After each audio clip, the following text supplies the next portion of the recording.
উদ্ধারণপুর গৌর বাড়িতে চলে এসেছি। আজকেই গৌর ঠাকুর বিদায় হবে। উদ্ধারণ দত্তর উপলক্ষে উদ্যান দত্ত ঠাকুরের উপলক্ষে উদ্ধারণ দত্ত ঠাকুর উপলক্ষে যে চলে এসেছি বিজয়মেলা। উজ্জে ঠাকুর এদিকে না, এটা তো শিব মন্দির। যাবে না কাছে শিব মন্দির চলে এসেছি। গৌর বাড়ি আরে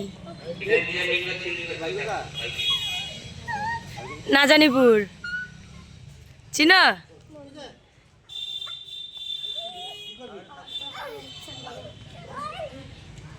প্রণাম করে না, প্রণাম করে না।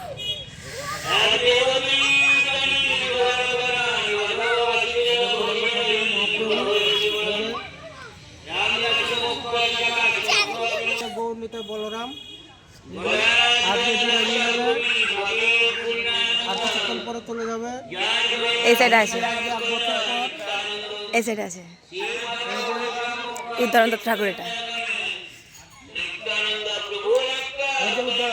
উদ্ধারণ দত্ত ঠাকুর, এখানে সমাধি দেওয়া হয়েছে, উদ্ধারণ দত্ত ঠাকুর সমাধি দেওয়া হয়েছে এখানে। সমাধি দেওয়া হয়েছিল সে ঠাকুর।